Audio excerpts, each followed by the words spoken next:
Welcome to जी के objective biology channel. मैं हूं नीट गुरुजी। हम डिस्कस कर रहे हैं नीट यूजी 2014 का क्वेश्चन पेपर। ठीक है जी, नीट यूजी 2014 कोड है इसका पी। ये एग्जाम हुआ था 4 मई 2014 को। एनालिसिस कर रहे हैं नीट गुरुजी ऑन जी के ऑब्जेक्टिव बायोलॉजी यूट्यूब चैनल। तो हम इसमें चलेंगे क्वेश्चन नंबर 121 से, क्योंकि इससे पहले वाले क्वेश्चन हम कर चुके हैं। अब हम चल रहे हैं 111 पे से 111 पे से चलेंगे। ठीक है जी। Anoxygenic photosynthesis is characteristic of, 4 example दिए हुए हैं।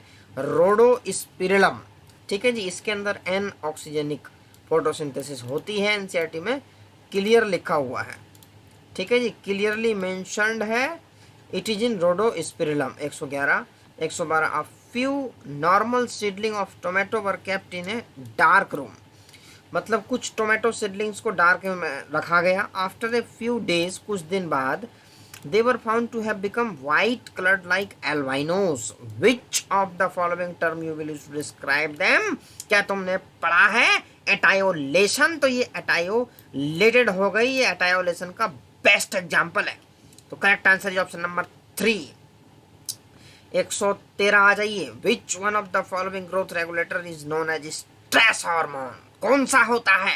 Abscisic acid is also called as stress hormone. आगे चलिए। गिटनोगेमी में क्या होता है? फ्लावर दूसरा होता है लेकिन प्लांट सेम होता है। तो fertilisation of a flower by the pollen from another flower of the same plant. Plant same है, फ्लावर दूसरा होगा तो वो क्या हो जाएगा? गिटनोगेमी हो जाएगा। 115 male gametophyte with least number of cells is present in. ये थोड़ा सा ट्रिकी क्वेश्चन है। इसमें क्या हम देखेंगे, जैसे जैसे हायर क्लासिफिकेशन की तरफ हम बढ़ेंगे, हायर ऑर्गेनाइजेशन की तरफ बढ़ेंगे, वैसे वैसे गैमेटोफाइट्स का साइज कम होता जाएगा। जैसे कि ब्रायोफाइट, टेरिडोफाइट, जिम्नोस्पर्म, एंजियोस्पर्म। तो जितनी ऊपर हम गए उतना ही उसका गैमेटोफाइट का साइज कम हो गया। तो लिलियम जो है एंजियोस्पर्म है, सबसे ज़्यादा हाईएस्ट लेवल पे है, तो इसमें सबसे कम सेल्स होंगी। ये इसमें ट्रिक थी। जो जितना ऊंचा वो उतना नीचा। किसमें? गैमेटोफाइट के सेल्स के नंबर में। ठीक है, उतना मतलब इन हायर प्लांट जैसे जैसे बढ़ता चला जाएगा वैसे वैसे गैमेटोफाइट का साइज जो है वो रिड्यूस होता चला जाएगा। ये करेक्ट रिलेशनशिप है। तो an aggregate fruit is one which develops from. देखो, एग्रीगेट फ्रूट जो है वो डेवलप होता है मल्टी कार्पेलरी एपोकार्पस गाइनोसियम से। ठीक है, 116 का करेक्ट आंसर तुम्हारा ऑप्शन नंबर 2 हो जाएगा। तो ये भी याद करने वाला क्वेश्चन है। ये तभी हो सकता है जब आप इसको याद करके रखोगे।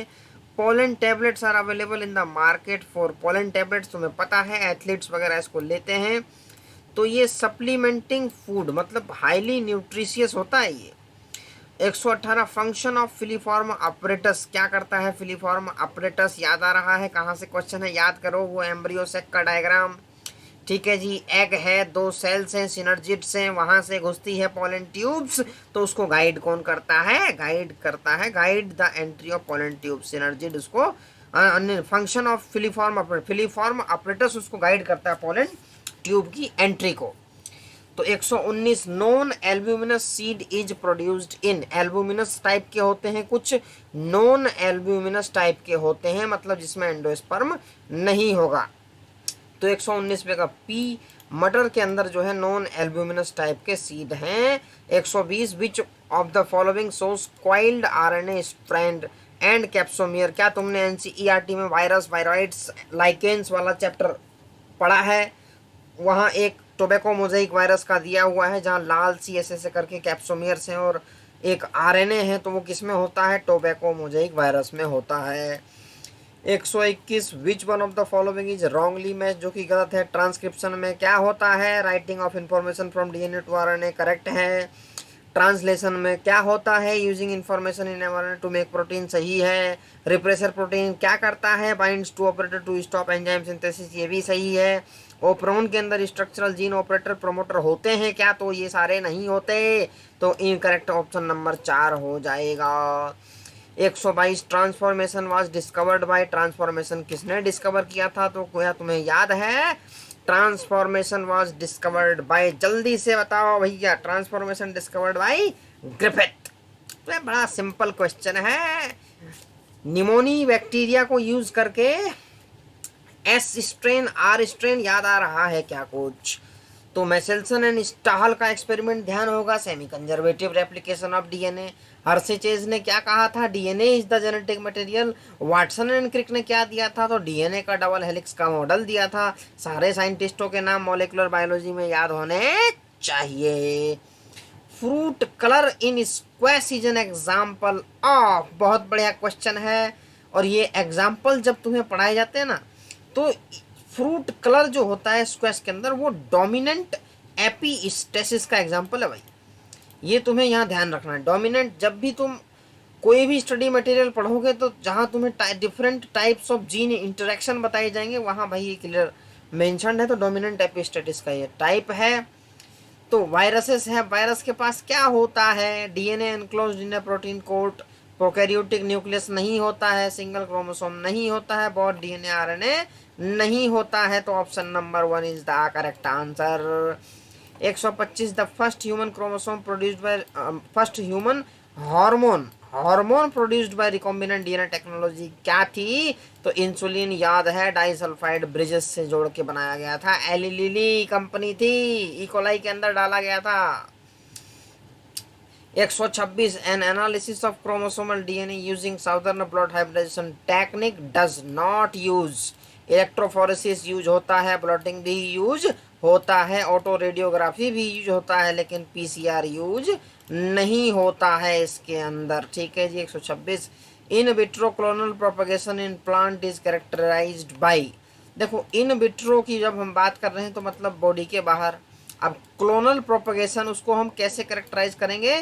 तो पीसीआर एंड आरएपीडी। ठीक है, ये दो टेक्निक्स है। अच्छा, इन दो टेक्निक से हम करते हैं करेक्टराइजेशन। तो ये भी थोड़ा सा याद करने वाला क्वेश्चन था। कुछ लोग इसका आंसर माइक्रोस्कोपी भी लगाते हैं तो उसके थ्रू भी हम कर सकते हैं, लेकिन most correct answer PCR and RAPD, क्योंकि मॉलिकुलर लेवल पे हमें जाके करेक्टराइज करना होता है। 128 an alga which can be employed as food for human beings. क्या तुमने पढ़ा है चैप्टर नंबर 3 क्लास 11th का? वहाँ क्लियर मेंशन्ड है। क्लोरेला वर्ड तुमने देखा है क्या? क्लोरेला होती है तुम्हारी सिंगल सेल्ड और ये बहुत ही हाईली न्यूट्रिशियस होती है। स्पेस ट्रैवलर, अब तुम्हें ध्यान आ गया होगा, स्पेस ट्रैवलर इसको लेके जाते हैं भाई। 129 which vector can clone only a small fragment. तो बैक्टीरियल आर्टिफिशियल, ईस्ट आर्टिफिशियल बहुत ज़्यादा बड़े साइज को करते हैं। क्या तुम्हें ध्यान है? ह्यूमन जीनोम प्रोजेक्ट उसमें इन दोनों का मेंशन्ड था। प्लाज्मिड जो होता है वो बहुत छोटे साइज के डीएनए के लिए होता है। An example of ex situ conservation. Ex situ conservation क्या होती है? ऐसी कंजर्वेशन जो ऑर्गेनिज्म को स्पेसिफिक प्रिजर्वेशन टेक्निक प्रोवाइड की जाती है। तो नेशनल पार्क क्या है? क्या एक्स सिटू नहीं है, तो नेचुरल है। सीड बैंक जरूर है एक्स सिटू, और सीड बैंक ही इसका एग्जाम्पल बेस्ट एग्जाम्पल है। तो वाइल्ड लाइफ भी नहीं है, सेक्रेड ग्रोव्स भी नहीं है, तो सीड बैंक हो जाएगा best example ex situ conservation का। तो हमने 20 क्वेश्चन कर लिए हैं 111 से लेके 130 तक। तो GK objective biology channel by NEET Guruji, कर लें इसको subscribe for the latest update related to NEET study material as well as to increase your probability for getting MBBS in government medical college. तो चैनल को subscribe जरूर कर लें।